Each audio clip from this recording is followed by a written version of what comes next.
सभी विद्यार्थियों को मेरा नमस्कार। आज हम हाजिर हैं अपने ऑनलाइन वीडियो क्लासेस के लिए। क्लास 8th के बारे में अपन आज इस वीडियो में डिस्कस करेंगे।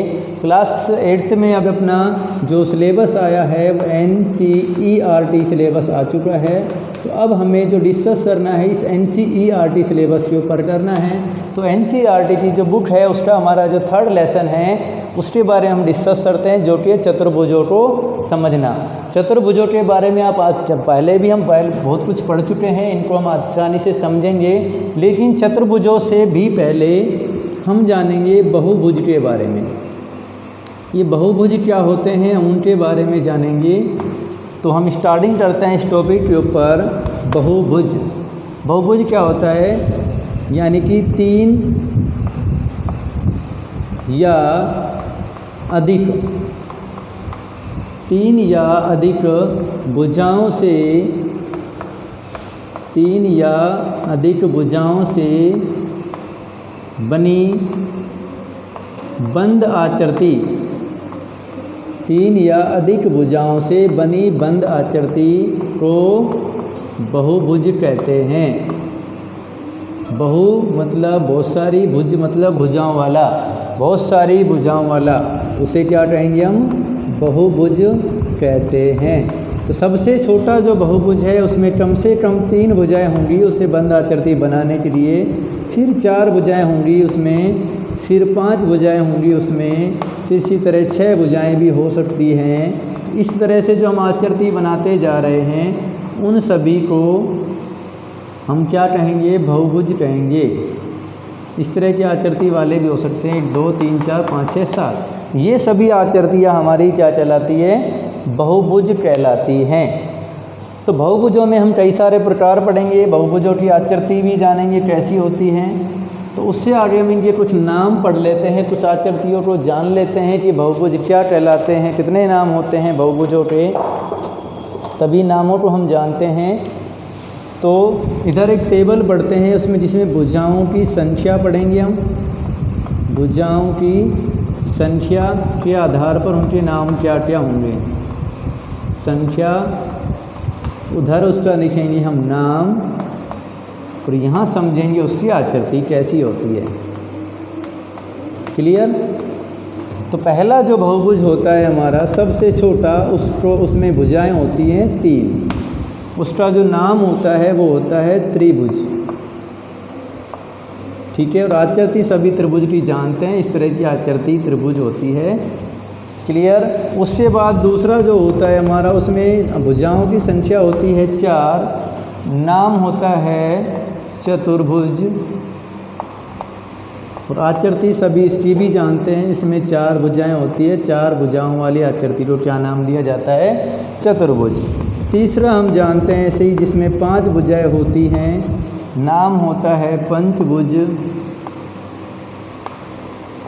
उसमें भुजाएं हो जाती हैं 5, इस तरीके से। इसी तरह से आगे हम बढ़ते हैं, इसमें भुजाओं की संख्या हम ले लेते 6, नाम हो जाएगा षष्ठभुज। क्या नाम हो जाएगा? षष्ठभुज या षड्भुज भी कह सकते हैं, जिसकी आकृति हम इस तरह से बना सकते हैं षड्भुज की। ठीक है? उससे आगे जब हम बढ़ेंगे तो हमें भुजाओं की संख्या मिल जाएगी 7, और 7 भुजाओं वाला भी हम आकृति बनाएंगे अभी, फिर उसका भी हम नाम जानेंगे। तो देखो, भुजाओं की संख्या हमारी 7 वाला आएगा, भुजाओं की संख्या 7, नाम रहेगा सप्तभुज, और सप्तभुज की आकृति हम इस तरह से बना सकते हैं, 1, 2, 3, 4, फिर इस तरह से 5, इस तरह से 6, और इसको मिला करके हम 7 कर सकते हैं। कुछ भी आकृति में कोई भी डिजाइन हो सकता है। 8 भुजा वाले को हम कहेंगे अष्टभुज, उसमें हो जाएंगी भुजाएं 8, 1, 2, 3, 1, 2, फिर उसके बाद 3, 4, 5, 6, 7, 7 और 8, कोई भी डिजाइन हम दे सकते हैं, यानी कि भुजाएं उसमें 8 होंगी। इस प्रकार से 9 वाले को 9 भुज कहा जाएगा, 10 वाले को 10 भुज कहा जाएगा, और जिसमें बहुत सारी भुजाएं होंगी उसको हम क्या नाम देंगे, बहुभुज। सभी बहुभुज हैं, इनकी आकृतियों को हम इस वीडियो के माध्यम से समझ सकते हैं। अब आता है बहुभुज का विकर्ण। अगला जो टॉपिक है हमारा वो है बहुभुज का विकर्ण। ये विकर्ण क्या होता है उसे समझना है। इसकी डेफिनेशन अब तक हमने पढ़ी थी कि किसी भी चतुर्भुज के सम्मुख शीर्षों को मिलाने वाली रेखा या रेखाखंड क्या कहलाता है, विकर्ण। लेकिन इसकी हम एक नई डेफिनेशन पढ़ेंगे। किसी बहुभुज के एकांतर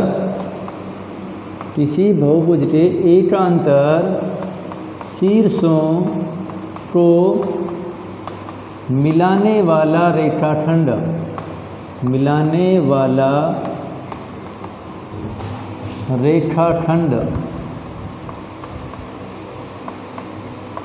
बहुभुज का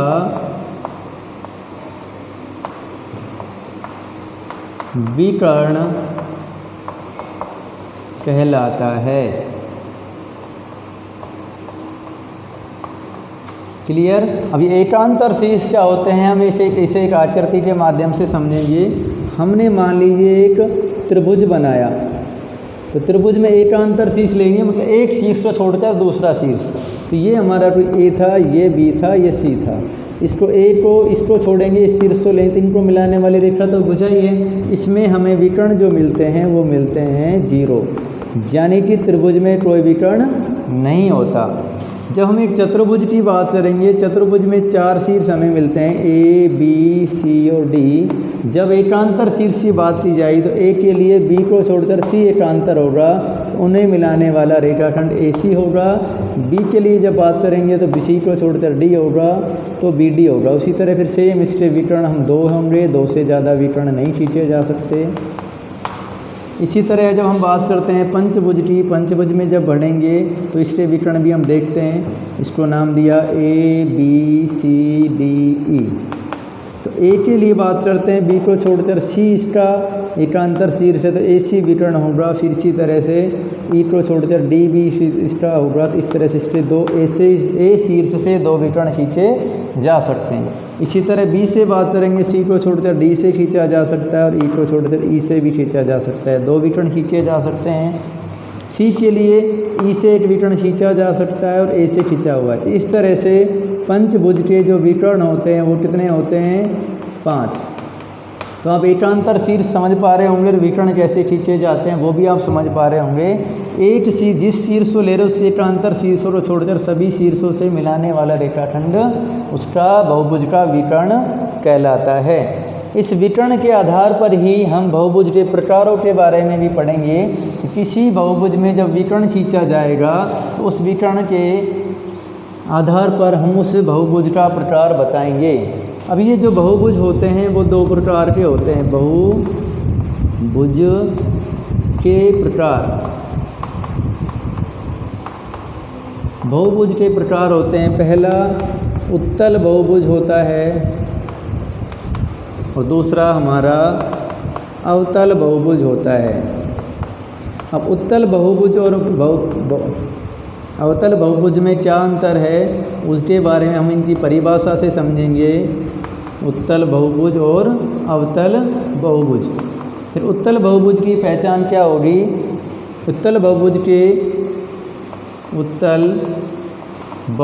के सभी विकर्ण अंदर होते हैं, यानी कि कोई भी विकर्ण उसका बाहर नहीं जाएगा, या सभी कोण 180 डिग्री से छोटे होते हैं। सभी कोण 180 डिग्री से छोटे होते हैं। जैसे कि हमने बनाए थे इस तरह से जो ये पंचभुज बनाया था हमने, वो पंचभुज भी क्या था, एक उत्तल बहुभुज था। एक तरह से हमने षटभुज बनाया था, तो षटभुज भी क्या था हमारा, एक इस तरह का उत्तल बहुभुज था। अब हम बात करते हैं अवतल बहुभुज की। तो अवतल बहुभुज की पहचान क्या है? अवतल बहुभुज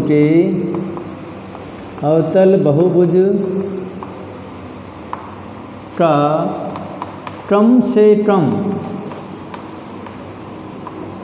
एक विकर्ण बहिर्भाग में होता है। कम से कम एक विकर्ण बहिर्भाग में होता है,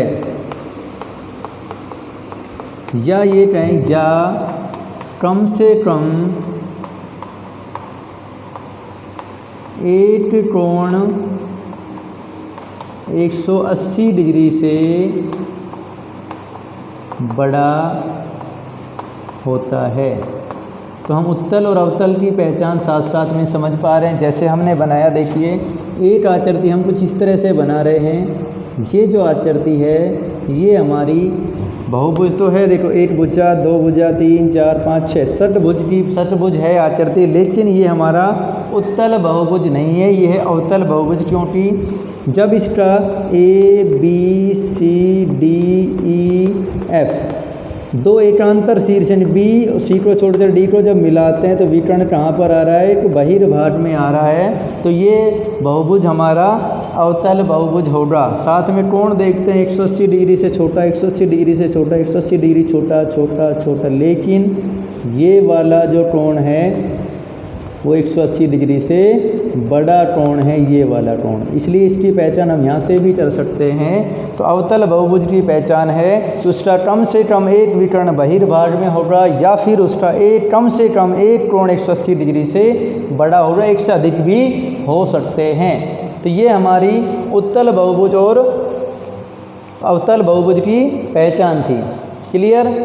उससे बाद हम आगे अगले वीडियो में हम जानेंगे। तब तक के लिए इस वीडियो को नोट करके अच्छे से कर लीजिएगा।